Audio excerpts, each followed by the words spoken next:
अस्सलाम वालेकुम स्टूडेंट्स, मैं हूं अबरार अहमद और आप देख रहे हैं प्राटेक टॉक्स। तो स्टूडेंट्स, आज हम CS 6 to 5 प्रोफेशनल प्रैक्टिसेस का लेक्चर नंबर 5 जो है वो डिस्कस करेंगे। इसमें हम मिड टर्म की जितनी भी प्रिपरेशन है वो मैं पिछली वीडियोस में बाकी लेक्चर्स की करवा चुका हूं। अब लेक्चर 5 में जो जो चीज़ें इंपॉर्टेंट है वो मैं आपको बताऊंगा। इसमें ज़्यादा चीज़ें इंपॉर्टेंट नहीं है, दो तीन चीज़ें ऐसी हैं जो कि लाजमी आएंगी, वो मैं आपको हाईलाइट करवा दूंगा। लेकिन MCQs के पॉइंट ऑफ व्यू से ये सारी वीडियो इंपॉर्टेंट है, तो आपने इसको एक दफ़ा लाजमी सुनना ज़रूर है। ठीक है, और जो चीज़ें मैं बताऊँ वो साथ-साथ जो है ना आपने हाइलाइट कर देनी है। तो कोई भी पार्ट जो है आप मिस ना करें, और आगे बढ़ने से पहले मेरी वीडियो को लाइक और मेरे चैनल को सब्सक्राइब लाज़मी कर दें ताकि आपको नई आने वाली वीडियोज़ मिलती रहें। बढ़ते हैं आज के पहले टॉपिक की तरफ कि वीक 5 में जो हम चीज़ें डिस्कस करेंगे, ऑर्गेनाइजेशनल फाइनेंशियल प्रैक्टिसेस या ऑर्गेनाइजेशन में जो फाइनेंस है, उसको मैनेज करने के लिए क्या-क्या प्रैक्टिसेस की जाती हैं, उस हवाले से हम सारा कुछ डिस्कस करेंगे। ये बहुत इंटरेस्टिंग वीडियो है। इसमें एक मतलब सब्जेक्ट के पॉइंट ऑफ व्यू से हटकर जो है ना फाइनेंस को कैसे मैनेज करते हैं, उस हवाले से भी काफ़ी इन्फॉर्मेशन है। तो इसको गौर से सुनें, क्योंकि आपने पास आउट तो होना है, उसके बाद हो सकता है हम में से बहुत सारे जो हैं स्टूडेंट्स वो कोई स्टार्ट करते हैं, तो उनके लिए भी ये काफ़ी फ़ायदेमंद जो है ना वीडियो है।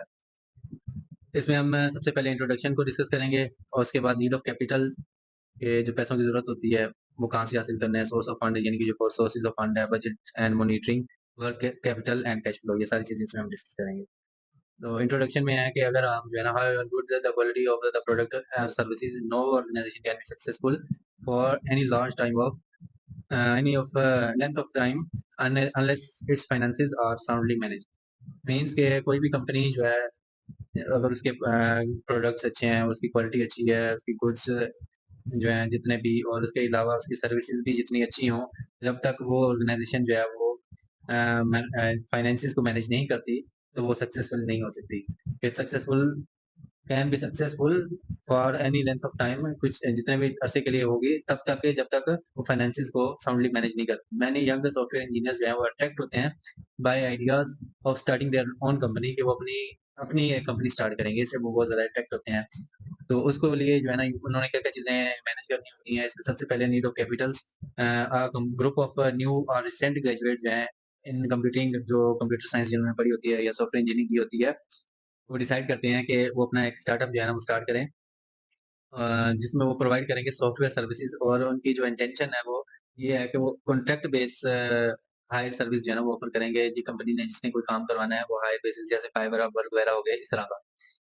तो क्लाइंट जो है, क्लाइंट इज जो होते हैं वो पे करते हैं invoices with less than 1 month, मतलब 1 महीने से कम अरसे में मतलब पे कर देते हैं। रिसीविंग इट यानी कि जो भी उनका सॉफ्टवेयर या जो भी उनका प्रोजेक्ट होता है, वो तकरीबन महीने के अंदर-अंदर जो है वो पे करते हैं। लेकिन जो सम लार्ज कंपनीज़ जो हैं वो नोटोरियस होती हैं, वो बदनाम होती हैं और नॉट पेइंग, कि वो इनवॉइसेज़ जो भी होती हैं, आपका बिल होता है, वो पे नहीं करती मच एज़ मच 6 मंथ्स या फिर इवन 12 मंथ तक भी वो पे नहीं करती हैं आपको। तो इस चीज़ को भी आपने ज़हन में रखना है। There will be a need of, इसलिए जो है ना कुछ पैसों की जो है वो आपके पास मौजूद होने चाहिए। आपको ज़रूरत होती है अपना जो वेंचर है उसको स्टार्ट करने के लिए।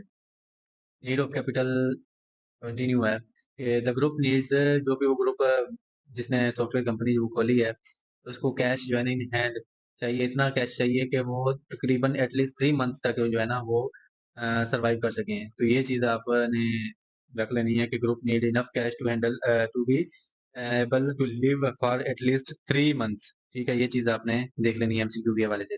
एडिशनल मनी विल बी, बाकी इतनी इम्पोर्टेंट नहीं है चीज़ें, फिर भी आप देख लेना, सुन तो लें एक कम से कम।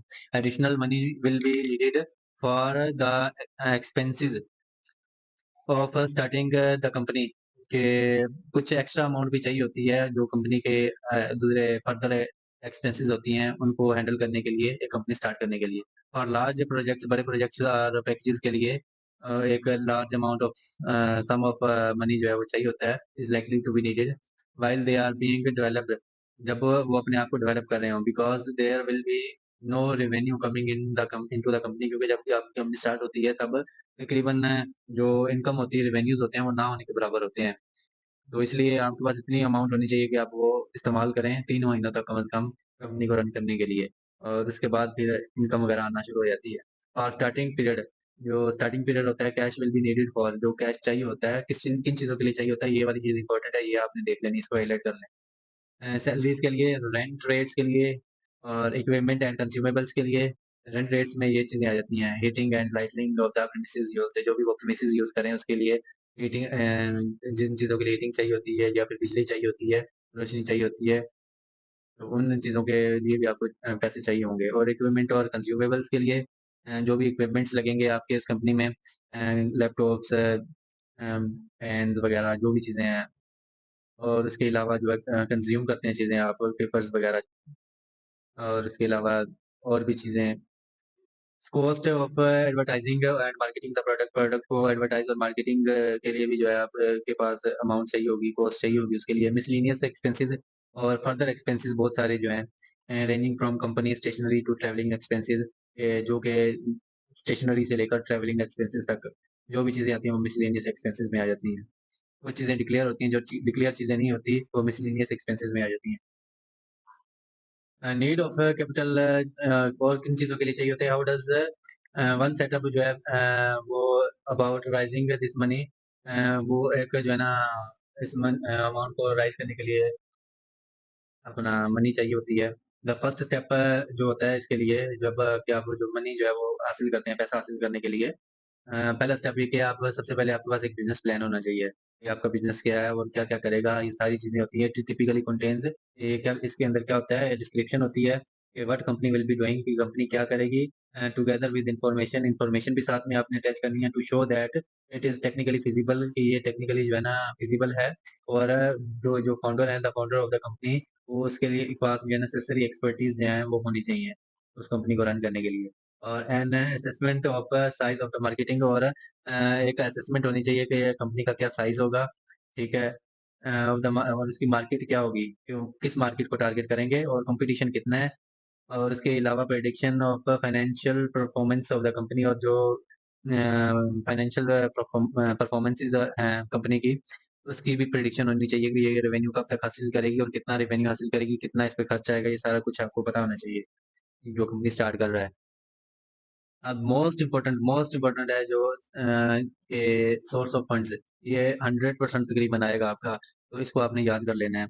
ये आप समझ लेंगे, ये आएगा ही आएगा। They can be grouped into source of funds, जो हैं वो कौन-कौन से हैं, ग्रांट्स, लोन्स और सेल ऑफ इक्विटी। ये 3 किस्म के जो हैं सोर्स ऑफ फंड्स होते हैं। अब इनको फर्दर इलैबोरेट करेंगे नेक्स्ट। ग्रांट्स क्या होती हैं? ग्रांट जो होती है वो सम ऑफ मनी होती है, जो कि company given to the company, company को दी जाती है जो नई स्टार्ट हुई है उसको। While the company is obliged, लेकिन कंपनी जो है ना वो ये मतलब ऑब्लाइज्ड होती है कि वो जो भी उसको रकम मिली है, demonstrate that it has been used for purpose, जिस पर्पस के लिए उसने वो पैसे लिए हैं, उसको ग्रांट मिली है, वो उसी मकसद के लिए इस्तेमाल करे, ठीक है? और वो चीज़ वाज़ इंटेंडेड, यानी कि जो उसने करना है उसके लिए। It is not intended that the grant should be ever paid back to the organisation while it give it. और ये भी ज़रूरी नहीं है कि आपने जो कंपनी ने आपको पेमेंट दी है, ग्रांट दी है, वो आप उसको पे बैक करें। वो जैसा कि बीयू अब पे करती है, जो भी ग्रेजुएट होते हैं एलुमनी, उनको उनके वो आइडियाज़ जो है ना वो प्रोवाइड करते हैं, और उसके कॉम्पिटिशन होता है, उसके बाद जो है सिलेक्टेड कैंडिडेट्स होते हैं उनको फिर जो है ना वो ग्रांट्स देती है बीयू, जो कि आपने उनको, अगर आपके पास हैसियत है, आप वापस कर सकते हैं तो आप कंपनी को उतनी ही अमाउंट वापस पे बैक कर दें। अगर आप नहीं कर सकते तो कोई बात नहीं। लेकिन जो पैसे आपने लिए हैं, आप वो मुतल्लिका चीज़ के लिए ही इस्तेमाल करें। स्टार्टअप के लिए लिए हैं तो आप स्टार्टअप में ही इस्तेमाल करें, किसी और चीज़ के लिए इस्तेमाल ना करें।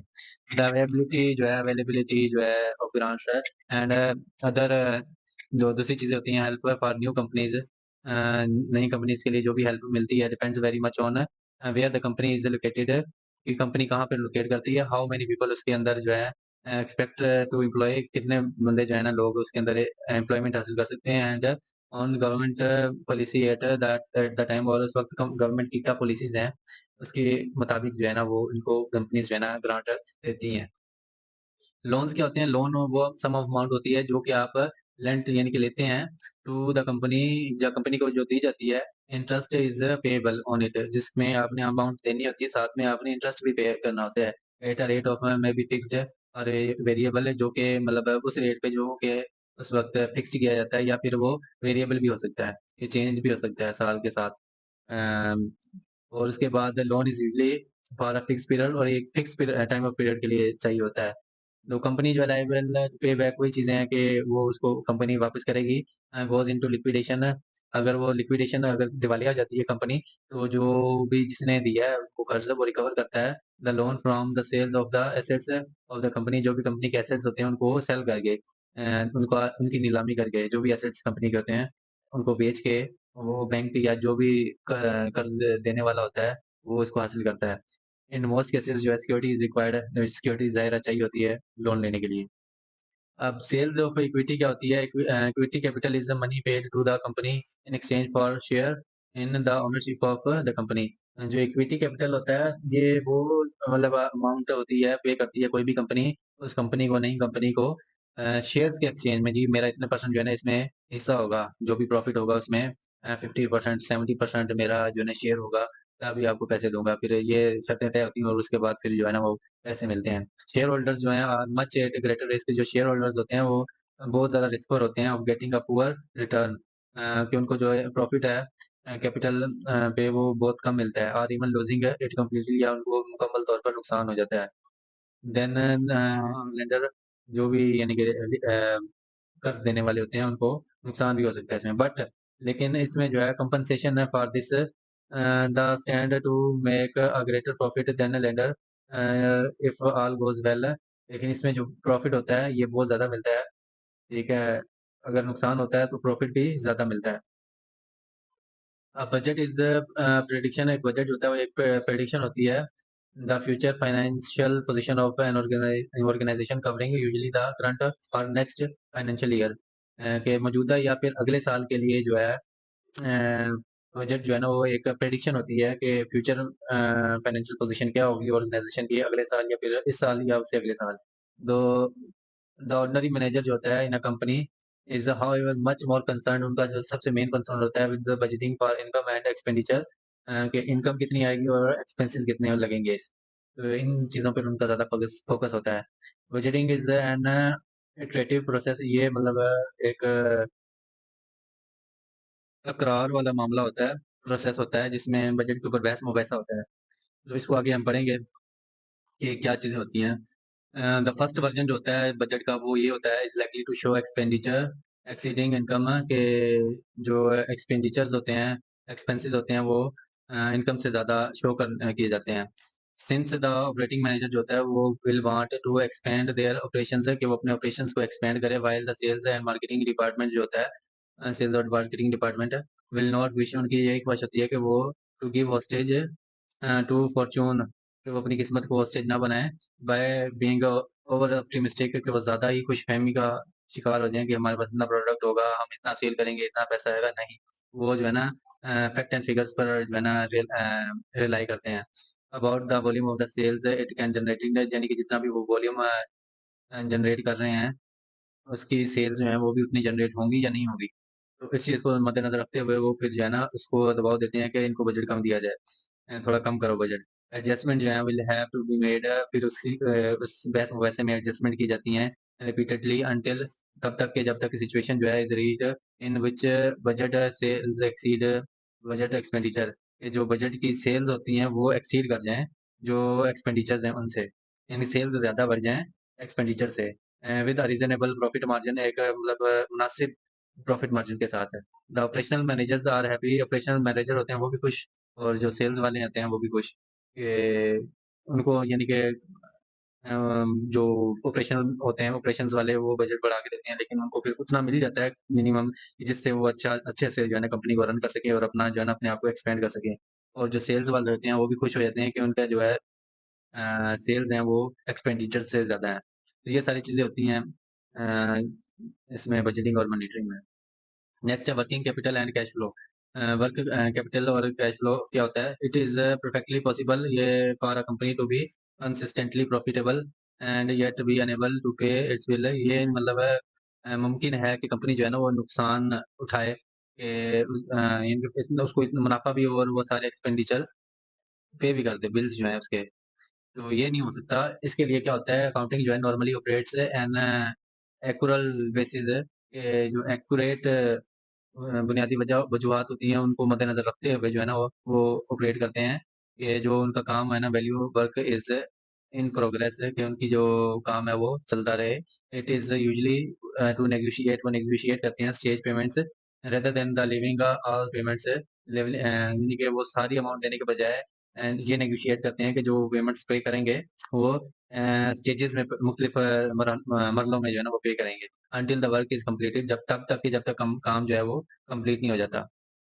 वर्किंग कैपिटल जो है and cash flow continued, cash has therefore be found to cover gap between what a company has to pay out in cash and what it receive in cash working capital, यानी कि जो cash है वो हासिल किया जाता है gap को जो कवर द गैप कि कंपनी जो है वो कैश कितना आउट कर रही है कितना इन कर रही है रिसीव कर रही है, उसको मद्देनजर रखते हुए जो भी एक तरफ से वो कैश को इन कर रही है दूसरी तरफ से आउट कर रही है और इस तरह वो एतदाल रखती है कंपनी को चलाती है। ये नहीं कि आपने प्रोडक्ट बनाया नहीं है उनको सारा पे कर दिया है और जब आपका फिर प्रोडक्ट आगे बिके फिर आपको पेमेंट मिले, ऐसे नहीं है। एक तरफ से पैसे ले रहे हैं दूसरी तरफ से दे रहे हैं, दोनों चीजें इनकम और आउटकम जो है ना वो एक साथ चल रही होती हैं। डॉक्यूमेंट एक डॉक्यूमेंट है कैश फ्लो प्रेडिक्शन है के नाम से। इज वो क्या होता है कि इज द अमाउंट ये अमाउंट होती है cash expected to be received and disbursed in each of the next 12 month, ये वो अगले नेक्स्ट 12 महीनों में जो है वो कैश जो उनको एक्सपेक्टेड होता है वो रिसीव करें और उसको इस्तेमाल करें। द बैंक स्पेसिफाई करता है the maximum that can be borrowed on an overdraft but interest is only payable on the amount of actual owed, जितनी एक्चुअल अमाउंट ली होती है सिर्फ उसी पे जो है ना उन्होंने इंटरेस्ट पे करना होता है। इसके लिए जो बैंक का जो मैक्सिमम मतलब ओवरड्राफ्ट करते हैं जो भी पैसे लेने होते हैं उसके लिए। अगर आपको ये वीडियो पसंद आई हो तो आप मेरे चैनल को सब्सक्राइब लाज़मी करें और इस वीडियो को भी लाइक करें ताकि आपको नए आने वाली वीडियोज़ मिलती रहें। और इसके अलावा अगर आपको किसी किस्म की हेल्प चाहिए तो मेरा व्हाट्सएप नंबर यहाँ पे दिया गया है, आप यहाँ पे मुझसे राब्ता कर सकते हैं। तो मैं आपको हर तरह से गाइड करने की कोशिश करूँगा इंशाल्लाह। Thanks for watching abroad tech talks, stay tuned and keep learning. अल्लाह हाफ़िज़।